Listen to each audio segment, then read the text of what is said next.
Good morning बच्चों, कैसे हो सब। मैं आपका दास सर एक बार फिर आप सभी के सामने क्लास 11th की फिजिक्स को लेकर के आया हूं। सो मेरे प्यारे बच्चों, कैसे हो सब।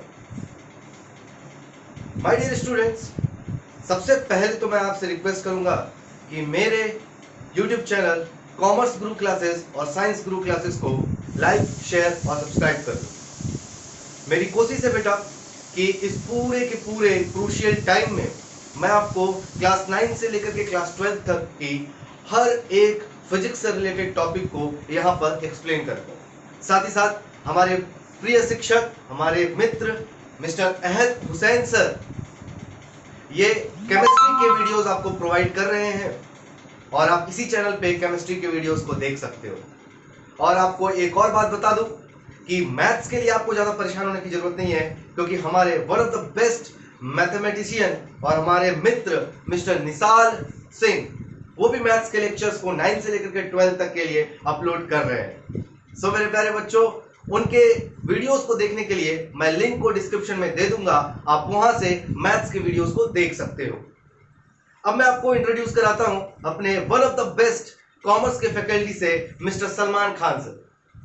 आप देख पा रहे हो सलमान खान सर ने अभी अभी इकोनॉमिक्स के पूरे लेक्चर को कंप्लीट करके अपने चैनल पे अपलोड कर दिया। तो उनके भी चैनल को आपको उनके वीडियोस को देखने के लिए कॉमर्स के स्टूडेंट्स के लिए मैं रिक्वेस्ट करूंगा कि आप लोग उनके चैनल पे जाए, लिंक डिस्क्रिप्शन में होगा, आप वहां से उनके चैनल को फॉलो कर सकते हो और अपने साथी फ्रेंड्स को भी शेयर जरूर करना। सो मेरे प्यारे बच्चों, बात करते हैं फिर से कॉमर्स गुरु क्लासेस और साइंस गुरु क्लासेस की। लाइक, शेयर एंड सब्सक्राइब जरूर करना और बेल आइकन तो जरूर दबा देना, क्योंकि कोई भी वीडियोस अगर नहीं आती है तो आप उसको देख सको, उससे अपनी पढ़ाई को पूरी कर सको।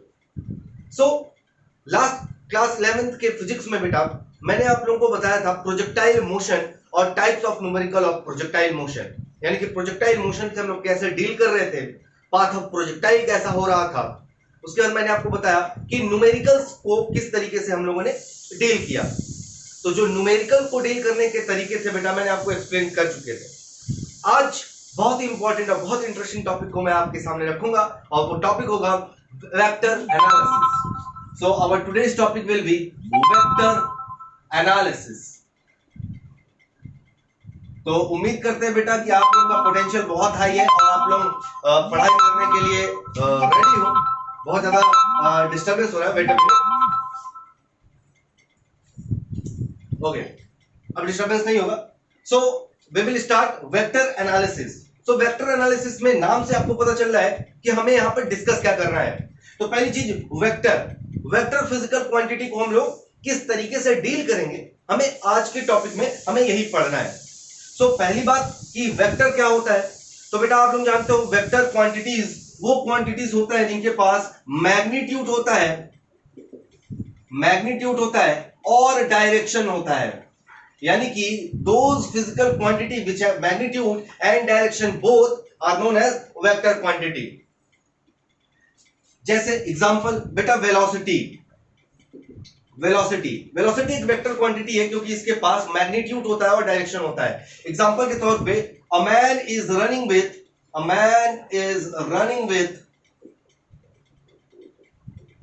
20 meter per second in east direction. एक आदमी है जो कि दौड़ रहा है 20 मीटर पर सेकेंड की स्पीड से, किस डायरेक्शन में, ईस्ट डायरेक्शन में। तो यहां पर वेलोसिटी की बात हो रही है क्योंकि यहां पर आपके पास 20 मीटर पर सेकेंड मैग्नीट्यूड दिया हुआ है और ईस्ट डायरेक्शन दिया हुआ है। तो दोनों चीजें हैं, यानी कि ये वेलोसिटी एक तरह का क्या है, वेक्टर क्वांटिटी है। Is it clear? सो आज के क्लास में बेटा मैं आपको यही समझाऊंगा कि किसी भी तरह के जो वेक्टर क्वांटिटीज होते हैं उसको हमें डील कैसे करना है। बेटा देखो, नॉर्मल मैथमेटिक्स में क्या होता है, आप लोग 2 + 2 लिख देते हो या आ जाता है 4 नॉर्मल मैथमेटिक्स में। लेकिन वेक्टर का जो मैथमेटिक्स होता है बेटा वो थोड़ा सा डिफरेंट होता है। हमें यहाँ पर 2 + 2 डायरेक्ट 4 नहीं लिखना होगा, हमें कुछ और लिखना होगा। तो कैसे डील करेंगे, क्या करेंगे, आइए स्टार्ट करते हैं अपना लेक्चर वेक्टर एनालिसिस। तो सबसे पहले बेटा मैं आपको जो टॉपिक बताऊंगा वेक्टर एनालिसिस में, वो मैं बताऊंगा कि representation of vector quantity. Representation of vector quantity. Vector quantity को किस तरीके से हम लोग रिप्रेजेंट करेंगे, मुझे यही सिखाना है आपको। फॉर एग्जांपल यहां पर मेरे पास लिखा हुआ है कि एग्जांपल ले लेते हैं, एग्जांपल से हम आपको एक्सप्लेन करेंगे कि कैसे हम लोग रिप्रेजेंट करते हैं। A man is running with 20 meter per second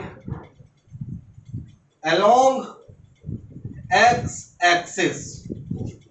क्या लिखा हुआ है बेटा?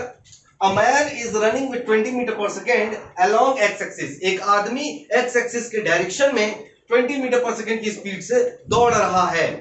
तो वेक्टर क्वांटिटी को रिप्रेजेंट करने का सबसे पहला जो तरीका है यही है बेटा। आप लिख दो, आप क्या करो, लिख दो कि आदमी का मैग्नीट्यूड ये है और वो इस डायरेक्शन में दौड़ रहा है। ठीक है, पहला रिप्रेजेंटेशन तरीका होता है क्या, लिख दो। इसी तरह से राइटिंग में लिख दो। ठीक है, अच्छा इसका एक और एग्जांपल, 20 न्यूटन का फोर्स एक्स एक्सिस के डायरेक्शन में लग रहा है। तो ये भी इसका एक रिप्रेजेंटेशन का तरीका हो गया। आप लिख दो डायरेक्ट, आप नोट एक राइटिंग नोट लिख सकते हो।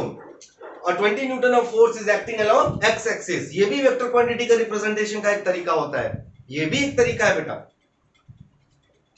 अब देखते हैं इसके दूसरे तरीके के ऊपर कि वेक्टर क्वांटिटी को रिप्रेजेंट कैसे करना होगा। फॉर एग्जांपल मैं दोनों का अलग अलग एग्जांपल दे दूंगा। यहां पर लिखा हुआ है बेटा, man is running with 20 meter per second, यानी कि मैग्नीट्यूड कितना है, तो यहां पर देखो जरा सा, मैग्नीट्यूड जो है आपका वो 20 मीटर पर सेकेंड है।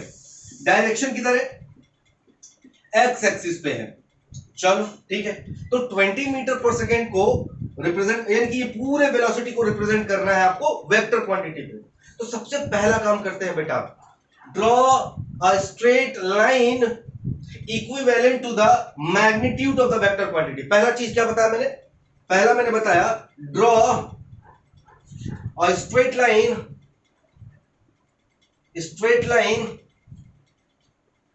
Equivalent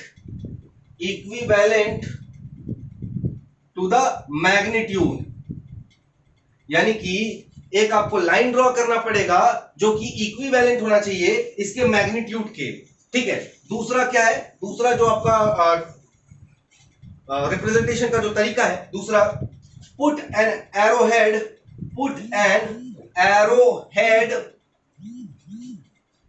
along the direction। तो देखो दो चीजें हैं बेटा, रिप्रेजेंटेशन करने का दो तरीका है। सबसे मतलब दो चीजें जरूरत पड़ेंगी आपको, दो तरीके हैं और दूसरे तरीके में दो चीजें आपको जरूरत पड़ेंगी। सबसे पहला, draw a line equivalent to the magnitude, magnitude के इक्विवेलेंट एक लाइन ड्रॉ कर देंगे।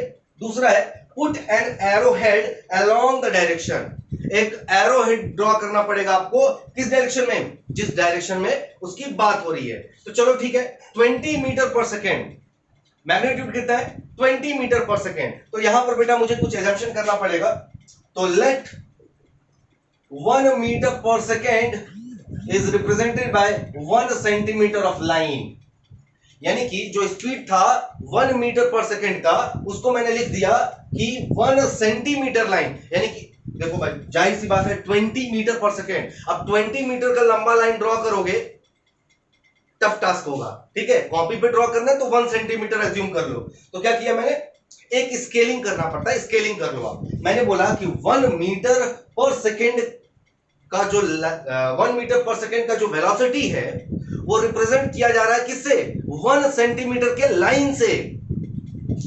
सो 20 मीटर पर सेकेंड को रिप्रेजेंट करने के लिए 20 सेंटीमीटर का एक लाइन ड्रॉ कर लो। सो यहां पर मैंने 20 सेंटीमीटर का एक लाइन ड्रॉ कर लिया, 20 सेंटीमीटर का एक लाइन ड्रॉ कर लिया। फिर दूसरा कह रहा है put an arrowhead along the direction, कह रहा है एक एरो हेड लगा दो, यानी कि एक एरो हेड लगा दो, इस तरीके का एक एरो हेड लगा दो। किधर की तरफ, डायरेक्शन में, जिधर की तरफ डायरेक्शन दिया हुआ है। तो देखो जरा सा ये एक्स एक्सिस के डायरेक्शन में है कि नहीं है। हो गया काम। आप इतना ड्रॉ कर दोगे तो लोग समझ जाएंगे कि ये क्या है, 20 सेंटीमीटर का लाइन है जो कि एक्स डायरेक्शन में, यानी कि एक फिजिकल क्वांटिटी है जिसका मैग्नीट्यूड कितना है 20 मीटर पर सेकेंड है, उसका जो डायरेक्शन होगा वो क्या होगा, एक्स एक्सिस के अलोंग होगा। समझ में आई बात। चलो और दूसरा देखते हैं। यहां पर दूसरा दिया हुआ है आपके पास, मैंने कहा था 20 न्यूटन एक्स एक्सिस के डायरेक्शन में लग रहा है, तो आपको क्या करना पड़ेगा, स्केलिंग करना पड़ेगा। तो let 1 newton of force represent by 1 centimeter of line. कह रहा है 1 न्यूटन का जो फोर्स है वो 1 सेंटीमीटर के लाइन से रिप्रेजेंट किया जा रहा है। तो आपको क्या करना है, 20 न्यूटन के लिए 20 सेंटीमीटर का लाइन ड्रॉ करना पड़ेगा। तो ये लो मैंने 20 सेंटीमीटर का एक लाइन ड्रॉ कर दिया, देख रहे हो।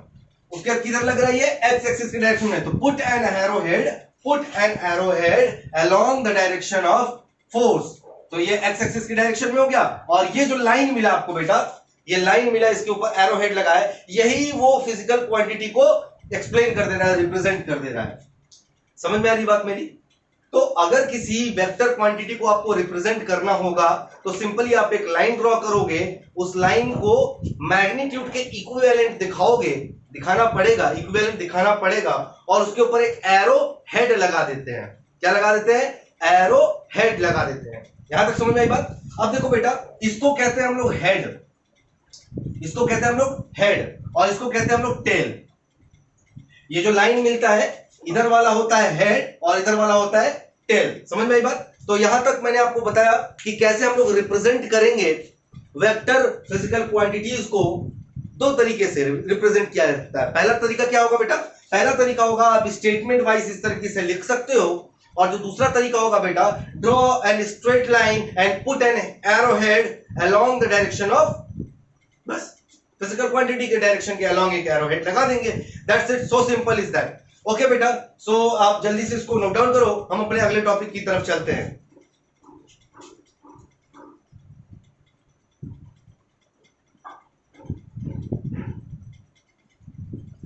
ओके बेटा, वीडियो को पॉज करके नोट डाउन करना, ठीक है। मैं इसे इरेज कर रहा हूं। अब हम लोग दूसरे टॉपिक की तरफ चल रहे हैं अपने, और जो टॉपिक होगा आपका वो होगा इक्विलिटी ऑफ टू वेक्टर्स। दो वेक्टर के इक्विलिटी से आपको क्या समझ में आता है। तो आपका टॉपिक होगा इक्विलिटी ऑफ टू वेक्टर्स। दो वेक्टर के इक्विलिटी से आप क्या समझते हो, ठीक है बेटा। तो देखो बहुत सिंपल सा कॉन्सेप्ट है। Two vector are said to be equal, two vectors are said to be equal if and only if its magnitude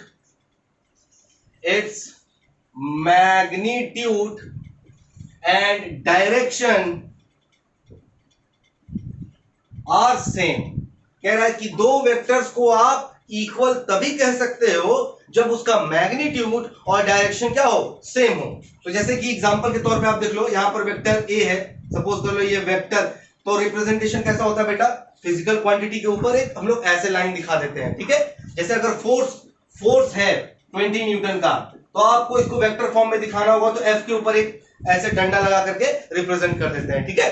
चलो, तो यहां पर बेटा मेरे पास है एक वेक्टर ए, ठीक है, और एक और वेक्टर है वेक्टर बी, एक और वेक्टर है वेक्टर सी, और एक और वेक्टर है वेक्टर डी। तो आप देख रहे हो कि जो लेंथ है ए बी सी डी का, लेंथ क्या है, सेम है।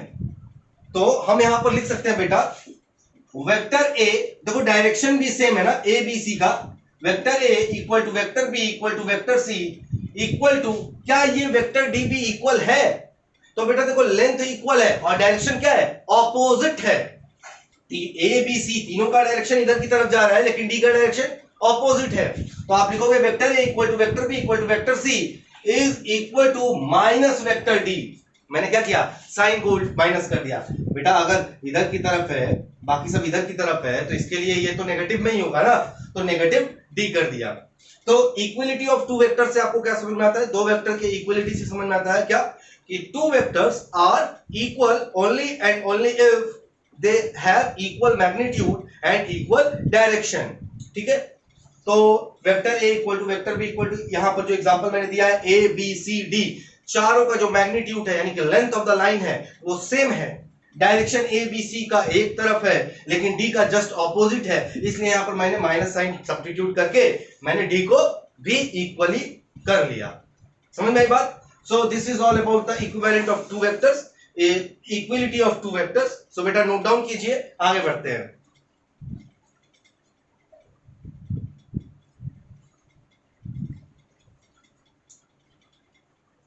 ओके बेटा, इरेज कर रहा हूं, आप लोग इसे नोट डाउन कर लेना। अभी जो टॉपिक होने जा रहा है बेटा, मैंने आपको बताया था कि जो नॉर्मल मैथमेटिक्स में जो एडिशन होता है 2 + 2 = 4, वेक्टर में ऐसा एडिशन नहीं होता है। तो वेक्टर में थोड़ा सा डिफरेंस होता है, इस वजह से हम लोग अलग अलग मैथमेटिकल ऑपरेशन पढ़ेंगे। जैसे वेक्टर का एडिशन कैसे होगा, वेक्टर का सब्ट्रैक्शन कैसे होगा, वेक्टर का मल्टीप्लिकेशन कैसा होगा, वेक्टर का डिवीजन कैसा होगा, ये सारी चीजें हमें पढ़ना है। क्लियर है? तो बेटा देखो, हमारा जो टॉपिक होगा वो होगा addition of two vector, addition of two vectors, दो वेक्टर्स का एडिशन। अब इसके अंदर कई सारे टॉपिक चलेंगे, ठीक है? तो मैं आपको 3 बेसिक तरीके बताऊंगा ऐड करने के। क्या बताऊंगा? 3 बेसिक तरीके बताऊंगा ऐड करने के। सबसे पहला जो तरीका होगा बेटा, सबसे पहला जो तरीका है, सपोज कर लो आपके पास दो वेक्टर्स है, वेक्टर ए और एक वेक्टर इस तरीके का दिया हुआ वेक्टर बी। वेक्टर ए दिया हुआ है, वेक्टर बी दिया हुआ है, तो इसको ऐड करने का जो रूल है बेटा, रूल नंबर 1 पहले के लिए, रूल जो है, to add two vectors, we will have to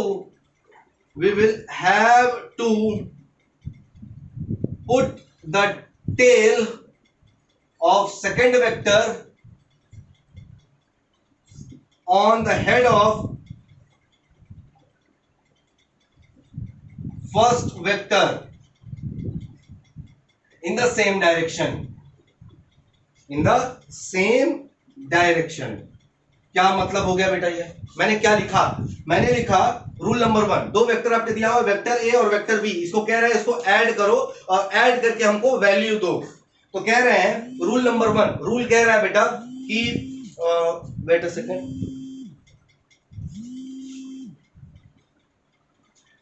बेटा, ओके। तो कह रहा है कि to add two vectors we will have to put the tail of second vector. Second vector क्या है यहां पर? बी वेक्टर का जो टेल है, ये टेल था ना, अभी बताया था मैंने, टेल को फर्स्ट वेक्टर के हेड के ऊपर रखते हैं, ठीक है? इन the same direction, same direction है, ऐसा नहीं कि इसका डायरेक्शन इधर की तरफ तो हम उल्टा कर देंगे, नहीं बेटा, हमें डायरेक्शन को ऊपर ही रखना पड़ेगा। तो एडिशन कैसा निकल करके आएगा? तो इसका जो सॉल्यूशन होगा बेटा, देखो वेक्टर ए तो जैसा था वैसे मैंने बना दिया, और वेक्टर बी के टेल को, वेक्टर बी के टेल को वेक्टर ए के हेड के ऊपर रख दिया। अब क्या किया? वेक्टर ए के टेल को वेक्टर बी के हेड से मिला दिया और यहां पर आपको मिल गया रिजल्टेंट वेक्टर आर। और यही जो आर होगा बेटा वो रिप्रेजेंट करेगा vector R equals to vector A plus vector B. समझ आ गया? कितना सिंपल है बेटा, बहुत ही सिंपल है, ठीक है? और दो तरीके हैं एडिशन का, मैं आपको बताता हूं, इंतजार करो तब तक। फिलहाल जो सबसे पहला तरीका था बेटा वो था, अगर आपके पास दो वेक्टर, वेक्टर ए और वेक्टर बी दिया हुआ है और आपसे कह रहा है कि इन वेक्टर्स को आपको क्या करना है? ऐड करना है। तो ऐड करने का रूल जो है कहता है टू ऐड टू वेक्टर्स, दो वेक्टर को ऐड करने के लिए we will have to put the tail, we will have to put the tail of the second vector, second vector का टेल फर्स्ट वेक्टर के हेड के ऊपर रखना है हमें, in the same direction, direction नहीं चेंज करना है, डायरेक्शन को सेम रखना है। उसके बाद आफ्टर दैट, यहां लिख देता हूं, after that bye joining the tail of first vector to the head of second vector, we will get resultant vector, और उसके बाद ए के टेल को बी के हेड से मिला देंगे तो हमें क्या मिल जाएगा? हमें रिजल्टेंट वेक्टर आर मिल जाएगा। उम्मीद करता हूं आपको ये चीजें समझ में आई होंगी, एडिशन ऑफ टू वेक्टर्स, ठीक है? तो इसको नोट डाउन करो, अब मैं आगे आपको लेकर के चलूंगा। नोट डाउन करो बेटा।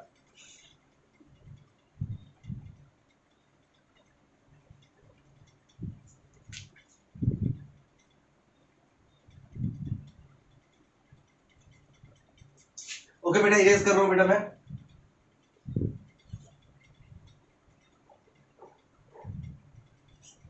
ओके, सो बेटा अगर आप अब आपके पास दिया हो, टॉपिक होगा addition of more than two vector, ADDITION, addition of more than 2 vector, यानी कि अब आपके पास 2 से ज्यादा वेक्टर्स दिए हुए हैं और कह रहे हैं इसको ऐड करो। तो फॉर एग्जांपल यहां पर दिया हुआ बेटा वेक्टर ए सपोज कर लो, यहां दिया हुआ है वेक्टर बी दिया हुआ है इस तरीके से, ठीक है, और इधर चलो दिया हुआ है वेक्टर सी, वेक्टर सी। अब आपसे कह रहा है कि vector A plus vector B plus vector C find करो। Vector A plus vector B plus vector C,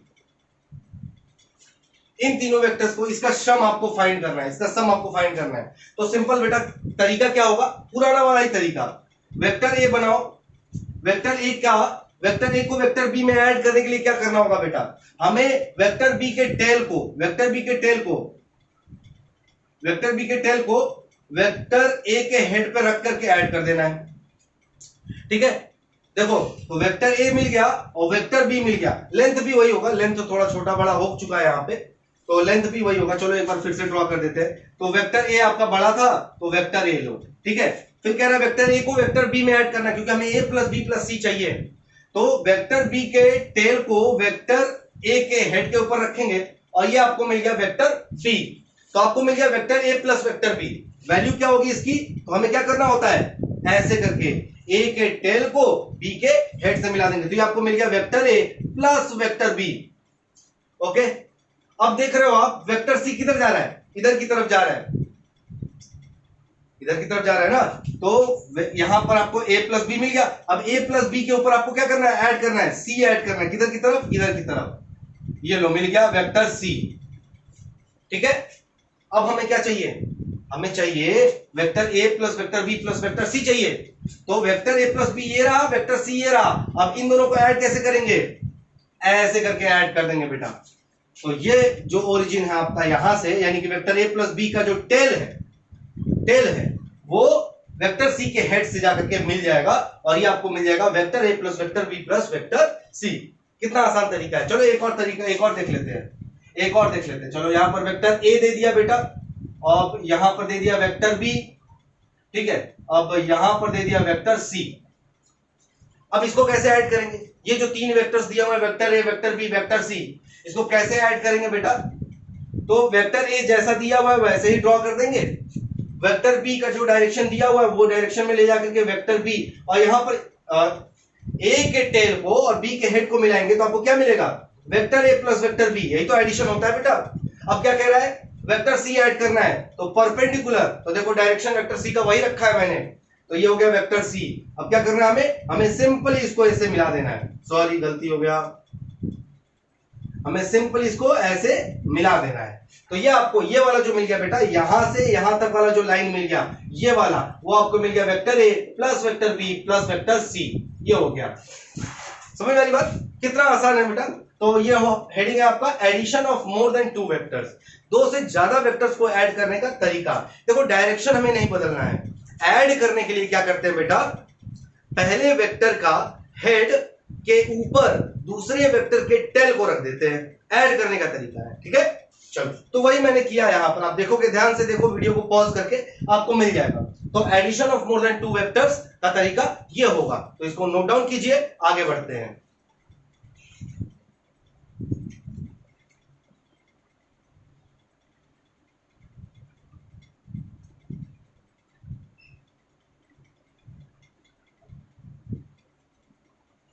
okay बेटा, मैं रेज करता हूं इसको। तो ये तो था बेटा पहला तरीका आपको कि किस तरीके से आप इसको ऐड करोगे, ठीक है, किस तरीके से आप इसको ऐड करोगे। अब मैं आपको बताने जा रहा हूं बेटा analytical method of vector addition. ये मेथड नंबर 1 था, ठीक है। अब मेथड नंबर 2 पे जा रहा हूं। तो मेथड 2, ये मेथड 2 क्या है बेटा, तो हेडिंग होगा analytical method of vector addition, vector addition का एनालिटिकल मेथड, ठीक है। तो आपके पास बेटा दिया हुआ है एक वेक्टर ए, ठीक है, और आपसे कह रहे हैं कि वेक्टर बी इस तरीके का दिया हुआ है। इन दोनों वेक्टर को आपको क्या करना है, ऐड करना है, ठीक है। So you will have to add this vector, vector A and vector B. तो बेटा हम लोग क्या करते हैं, सॉल्यूशन, यहां से सॉल्यूशन लिखता हूं बेटा। सॉल्यूशन कैसे करते हैं बेटा? सिंपली ये वेक्टर ए हो गया आपके पास और यहां पर वेक्टर बी का जो डायरेक्शन है वेक्टर बी हो गया, ठीक है, बीच में लिख देता हूं वेक्टर बी। अब हमें ये मिलेगा तो ये आर वेक्टर मिलेगा, ओके, ये एक आर वेक्टर मिल गया, यही रिजल्टेंट वेक्टर है। लेकिन हमें एनालिटिकल मेथड यानी कि अब हमें एक फॉर्मूला बनाना पड़ेगा जिससे हम लोग वेक्टर ए और वेक्टर बी का मैग्नीट्यूड फाइंड कर सके, ठीक है।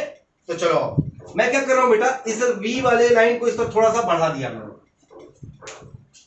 ये वाले लाइन को, यानी कि ए, चलो एक नाम दे देता हूं, ओ पी, यहां बढ़ाया और यहां से एक परपेंडिकुलर लाइन ड्रॉ कर दिया इसके ऊपर।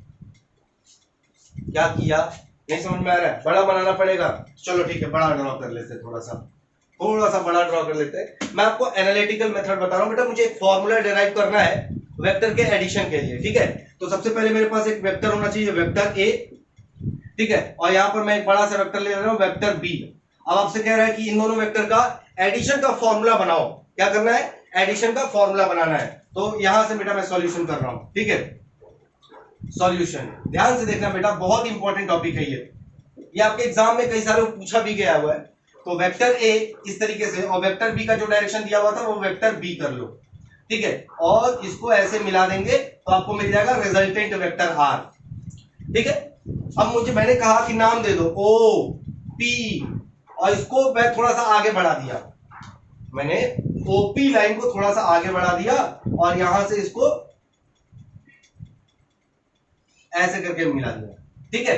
चलो तो ओ पी, यहां पर नाम क्या दे दूं? क्यू आर, सॉरी आर है ना, एल नाम दे देते हैं, चलो तो ओ पी क्यू एल, ठीक। अब आप देख रहे हो triangle O Q L is a right angle triangle, right angle triangle. O Q L क्या है बेटा? एक राइट एंगल ट्राइंगल है, ठीक है। तो यहां पर हम लोग फॉर्मूला लगा देते हैं, कौन सा?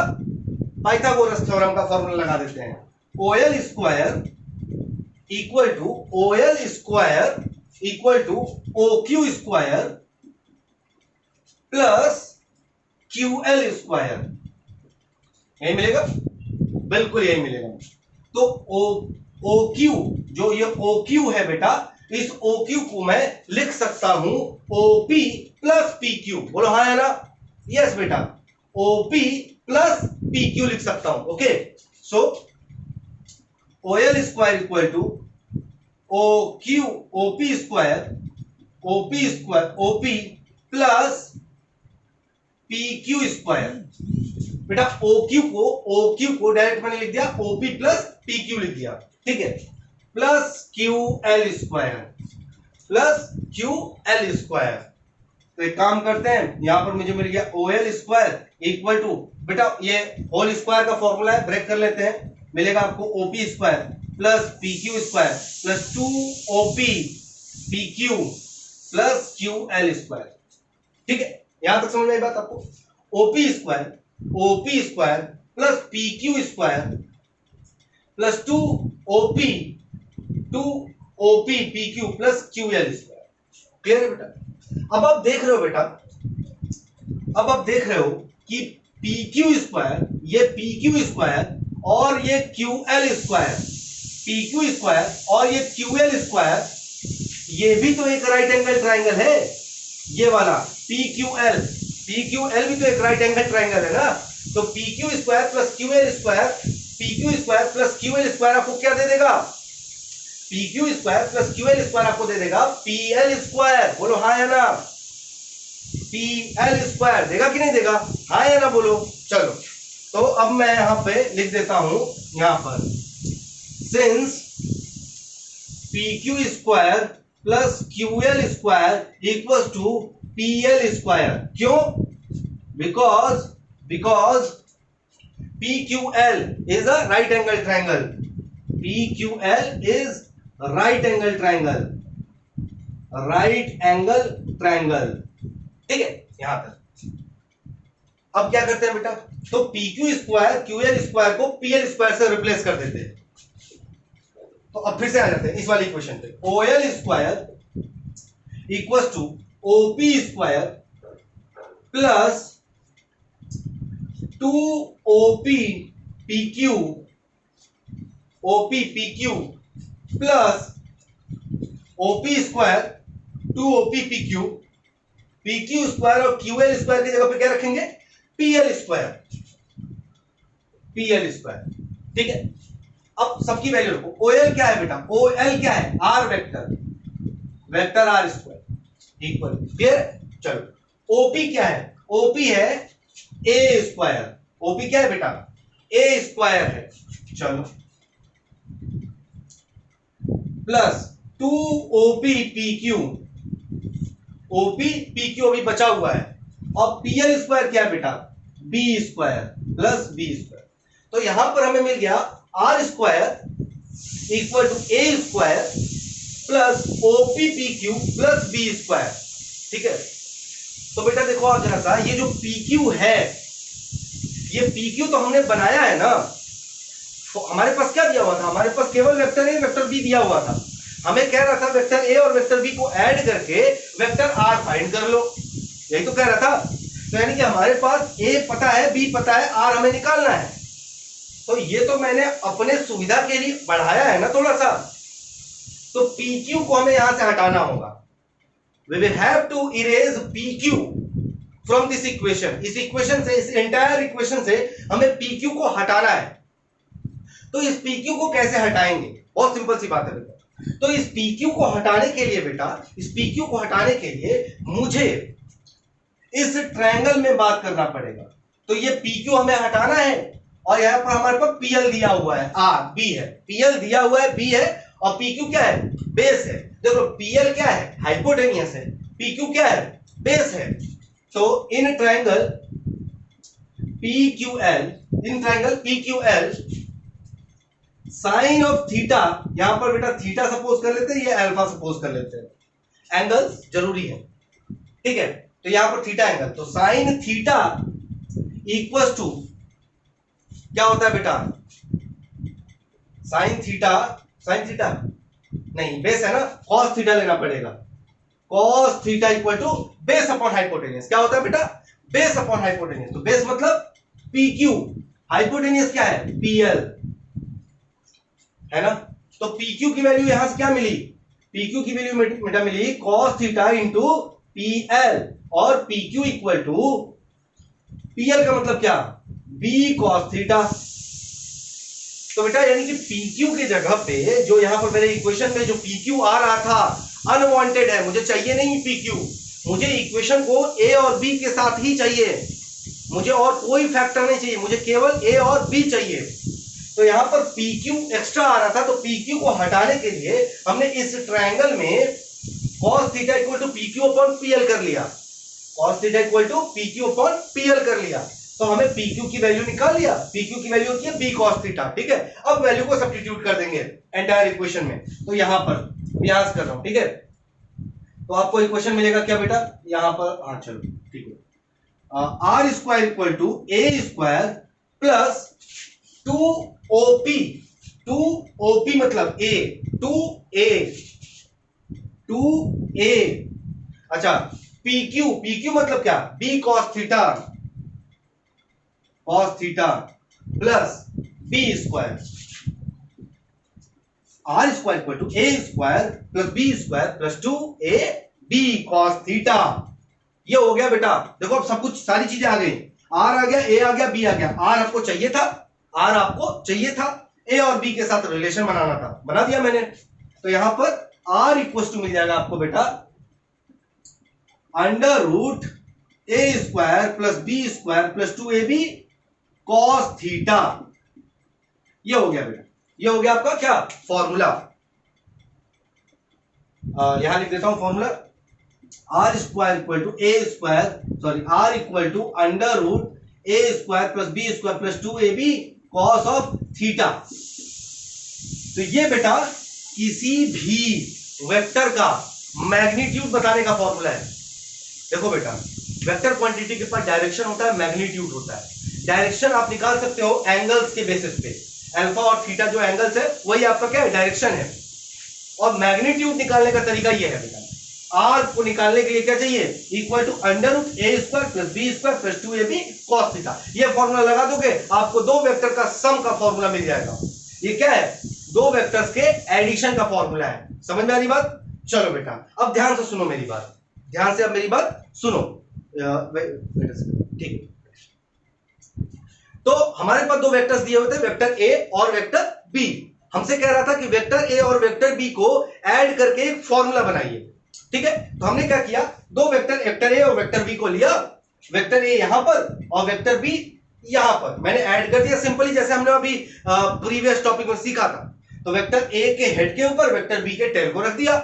अब हमें क्या मिल गया, वेक्टर ए का टेल और वेक्टर बी का हेड, इन दोनों को ज्वाइन कर देंगे, रिजल्टेंट वेक्टर आर मिल जाएगा। मेरा काम यहीं खत्म नहीं हो पाएगा, यानी कि फॉर्मूला ऐसे नहीं बन पाएगा। हमने क्या किया, वेक्टर ए वाले जो लाइन को है वो थोड़ा सा बढ़ा दिया अपने मर्जी के अकॉर्डिंग, और देख लो आप बढ़े हुए जो लाइन है उसका फॉर्मूला पे कोई इंपैक्ट नहीं पड़ा है। तो मैंने ओए लाइन को, ओपी लाइन को थोड़ा सा इंक्रीज कर दिया, इंक्रीज करने के बाद परपेंडिकुलर लाइन ड्रॉ कर दिया। ठीक है, तो सबसे पहला काम बड़े वाले ट्रायंगल में बात किया मैंने बात किया OQL। तो देखो in triangle OQL is a right angle triangle. ठीक है, यहां पर हमने पाइथागोरस थ्योरम लगा दिया, OL square equal to OQ square plus QL square. Is it clear? अब मैंने OQ को OP प्लस PQ लिख दिया। क्या लिख दिया? OP प्लस PQ, फिर स्क्वायर करके ओपन कर लिया तो आपको मिल गया OP square plus PQ square plus 2OP PQ plus QL square. उसके बाद मैंने कहा बेटा इस छोटे वाले ट्रायंगल में देखो PQ square plus QL square equal to PL square होता है, PQ square plus QL square equal to PL square होगा छोटे वाले ट्रायंगल में। ये भी तो राइट एंगल ट्रायंगल है, बड़ा वाला भी राइट एंगल ट्रायंगल है। समझ लो बात को? चल, तो यहां से हमने PQL वाले ट्रायंगल में से मैंने यहां से देखो बेटा OP स्क्वायर PQ स्क्वायर, तो PQ और QL square, PQ plus QL square को हमने PL स्क्वायर से रिप्लेस कर देंगे। PL स्क्वायर से क्या करना होगा, रिप्लेस करना होगा। तो आप देखो नेक्स्ट वाली इक्वेशन मैंने लिख दिया OL square equal to OP square plus 2OP PQ और PQ square plus QL square की जगह पर PL स्क्वायर रख दिया। समझ रहे हो बात को? चलो, तो R square equal to A square plus 2OP PQ plus B square. ठीक है, तो इन ट्रायंगल PQL, तो PQL छोटे वाले ट्रायंगल को फिर से ले लिया, क्योंकि बेटा यहां पर हमें इस PQ को नहीं चाहिए, हमें ये PQ नहीं चाहिए, क्योंकि ये तो हमारा एजम्पशन था ना, एजम्पशन को हम अपने यूजुअल फॉर्मूला में नहीं रखेंगे। तो इस PQ को हटाने के लिए हमने छोटे वाले ट्रायंगल का फिर से सहारा लिया। तो इस छोटे वाले ट्रायंगल का सहारा लेकर के हमने लिखा cos theta equal to PQ upon PL।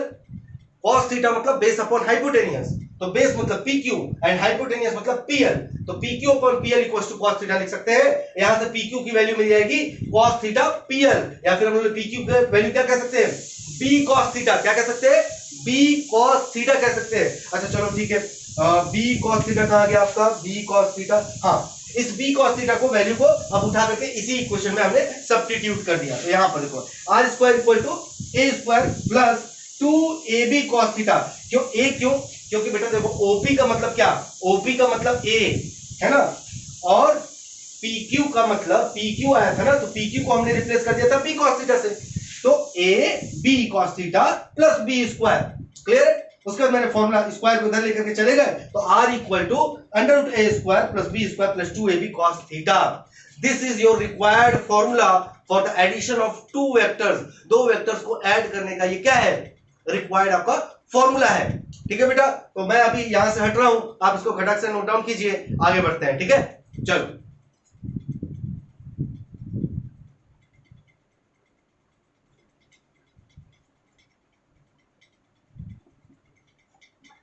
Okay बेटा, तो उम्मीद करता हूं कि आपने इसको नोट डाउन कर लिया होगा। अब अपने नेक्स्ट टॉपिक के ऊपर चलते हैं। नेक्स्ट टॉपिक नहीं, एक्चुअली इसी का पार्ट है बेटा। वीडियो को पॉज करके नोट डाउन कर लेना, इसी का पार्ट है बेटा। क्या पार्ट है मैं बताता हूं आपको, जरा ध्यान से बस देखते रहो बेटा, समझ में आ जाएगा। अच्छा, कमेंट करके जरूर बताना कि समझ में आया कि नहीं आया। ठीक है, चलो ओके। तो अब हमारे पास एक फॉर्मूला है बेटा, resultant vector R equals to under root A square plus B square plus 2ab cos theta. ये है हमारे पास बेटा कि दो वेक्टर ए और बी अगर दिया है तो इन दोनों को जोड़ने के बाद आर कितना आएगा, है ना।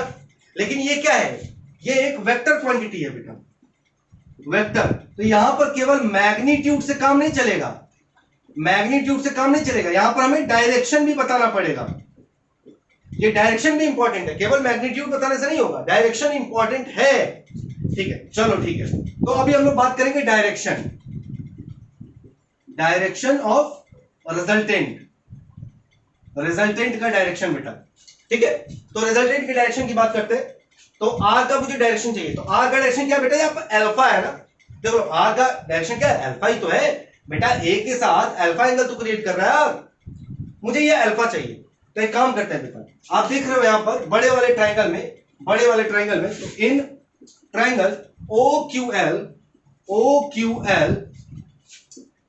tan alpha equal to tan alpha ले लेते हैं। ठीक है, क्या होता है बेटा, परपेंडिकुलर अपॉन बेस, तो tan alpha equal to QL upon OQ, यही होगा। tan अल्फा की वैल्यू यही तो होगा बेटा, tan अल्फा इक्वल टू क्या होता है, परपेंडिकुलर अपॉन बेस, तो अल्फा ये है, परपेंडिकुलर ये होगा, बेस ये होगा। Is it clear? चलो ठीक है।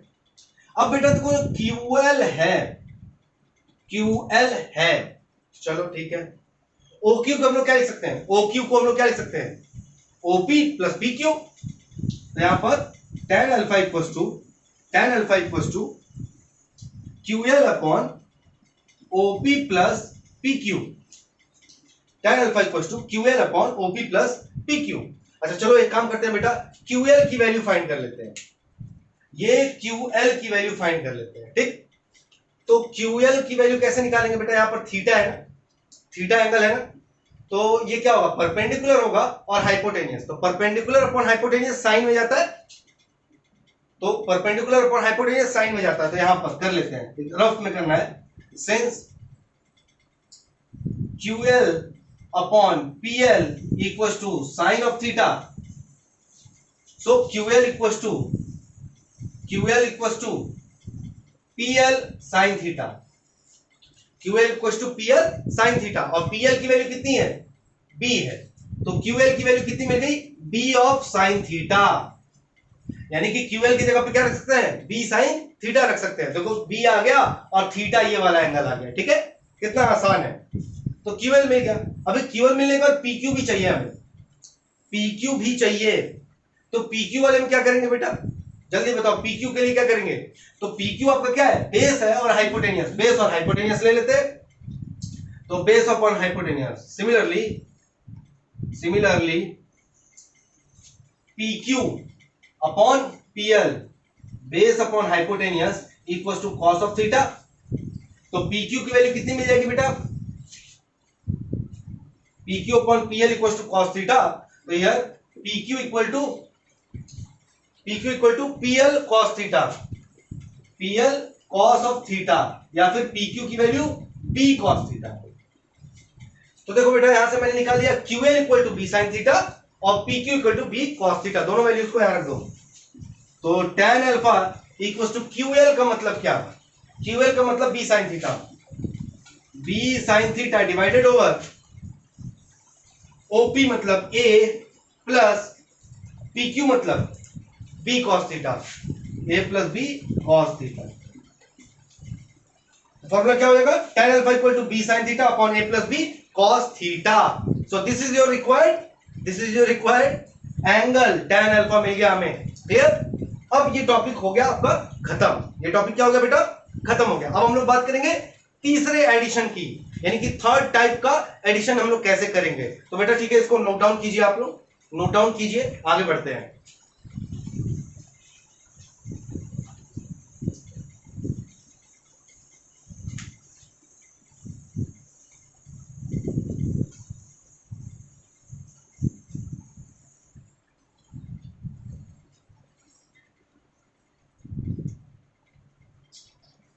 ओके बेटा, उम्मीद करते हैं कि नोट डाउन कर लिया होगा आपने।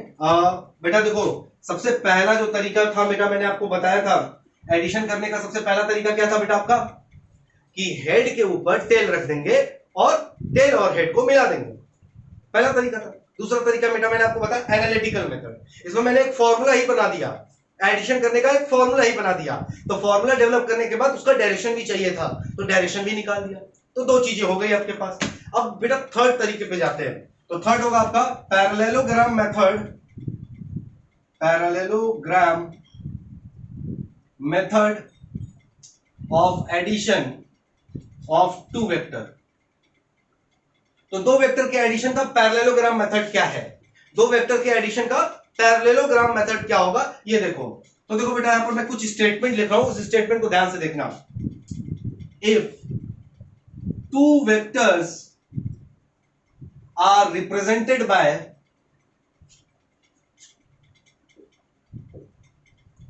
the two adjacent sides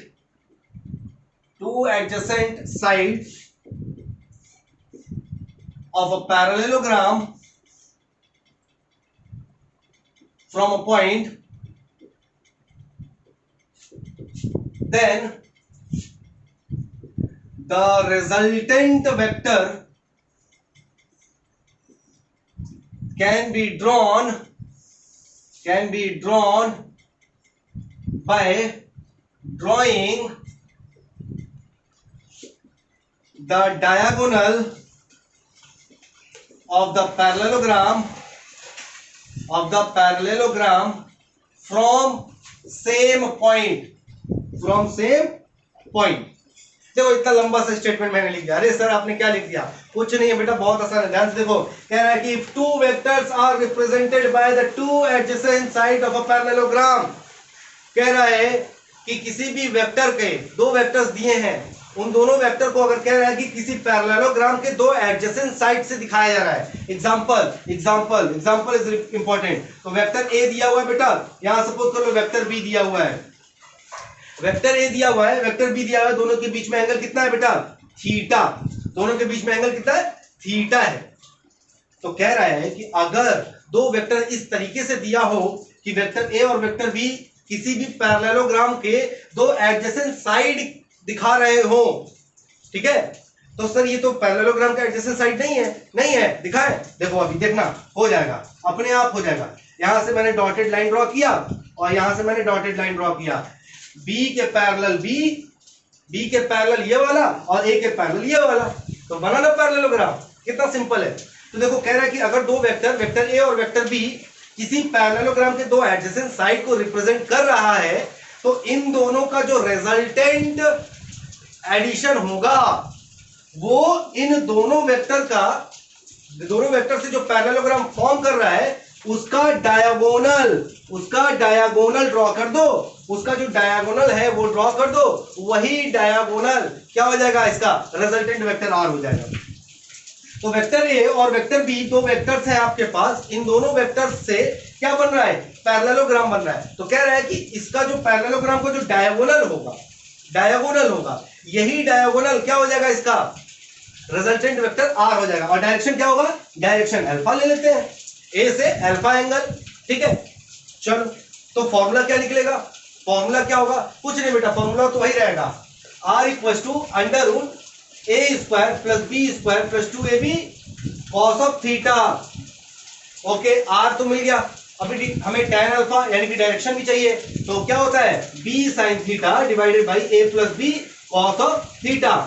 तो देखो बेटा आर और एंगल दोनों मिल गया। एक बार फिर से बहुत इंपॉर्टेंट है, parallelogram method of addition of two vector, most important topic है। क्या कह रहा है? If two vectors are represented by two adjacent side of a parallelogram, अगर दो वेक्टर इस तरीके से रिप्रेजेंट किया जा रहा है कि दोनों वेक्टर किसी भी पैरेललोग्राम के दो एडजेसेंट साइड को रिप्रेजेंट कर रहा है, then the resultant vector can be drawn.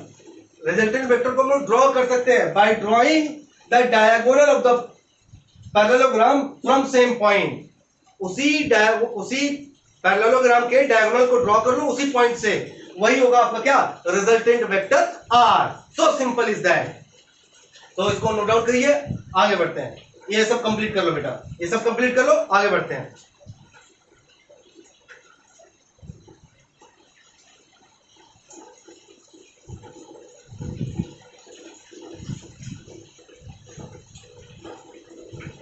सो उम्मीद करते बेटा आपने इसको नोट डाउन कर लिया होगा। और आज के दिन में हम लोगों ने बहुत सारी चीजें हम लोगों ने पढ़ा। सबसे पहले हम लोगों ने क्या पढ़ा बेटा? सबसे पहले हम लोगों ने पढ़ा कि वेक्टर को रिप्रेजेंट कैसे करेंगे। उसके बाद हम लोगों ने क्या पढ़ा?